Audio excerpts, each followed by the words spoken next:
আসসালামু আলাইকুম ওয়া রাহমাতুল্লাহি ওয়া বারাকাতুহু। সুপ্রিয় দর্শক শ্রোতা ভাই বোন, আজকের ভিডিওটি খুবই গুরুত্বপূর্ণ, কারণ আজকে আমরা কোরআনুল কারীম বানান করে রিডিং পড়ার আকর্ষণীয় পদ্ধতির 114তম পর্বে এসে পৌঁছে গেছি। সূরাতুল বাকারা 131তম আয়াত আজকে আমরা মশক করব। এই ভিডিওগুলোর মাধ্যমে আপনি কোরআনুল কারীমের তাজবিদ, ইখফা, ওয়াজিব, গুন্না, মধ্যে মুত্তাসিল, মধ্যে মুনফাসিল ইত্যাদি যাবতীয় তাজবিদের কায়দা কানুন এবং কোরআনুল কারীম রিডিং পড়া শিখতে পারবেন। তো চলুন আমরা শুরু করে দেই। আউযু বিল্লাহি মিনাশ শাইতানির রাজীম।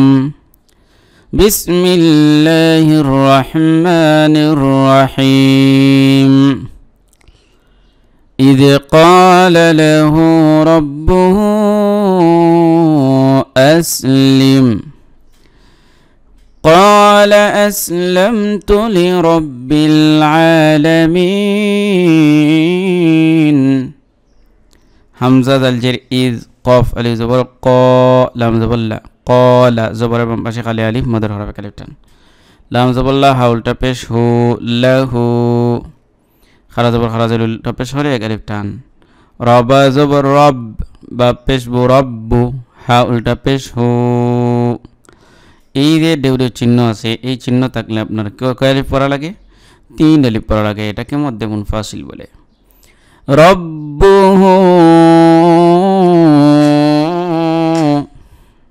হামজা সিন জবর আস, লাম মিম জের লিম, আসলিম, কফ আলিফ জবর ক, জবরের বাম পাশে খালি আলিফ, মদের হরফে আলিফ টান, লাম জবর লা, ক্বালা, হামজা সিন জবর আস, লাম মিম জবর লাম, আসলাম, তাপেশ তো আসলাম তু, লাম জের লি, রবা জবর রব, লি রব, বা লাম জের বিল, লি রব বিল, আইন খরা জবর আ, খরা জবর খরা জের উল্টা পেশ হলে এক আলিফ টান, লাম জবর লাম, মিম জের মিন, উন জবর না, মিনা, জেরের বাম পাশে জজমলাই আমাদের হরফ, একারা তো আমরা সবাই জানি।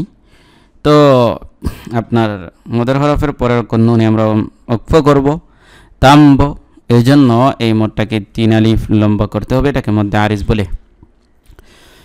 إذ قال له ربه أسلم قال أسلمت لرب العالمين। আবার إذ قال له ربه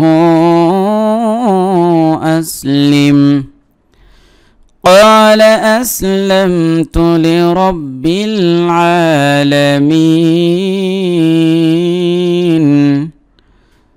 সাদাকাল্লাহুল আযীম। তো প্রিয় দর্শক, আজকের ভিডিওটি এ পর্যন্তই, আজকের সংক্ষিপ্ত ভিডিও। তো আগামীতে ইনশাআল্লাহ দেখা হবে। সে পর্যন্ত আল্লাহ তাআলা আপনাকে আমাকে ভালো রাখুন, সুস্থ রাখুন, এই প্রত্যাশা বিদায় নিচ্ছি। আসসালামু আলাইকুম ওয়া রাহমাতুল্লাহি ওয়া বারাকাতুহু।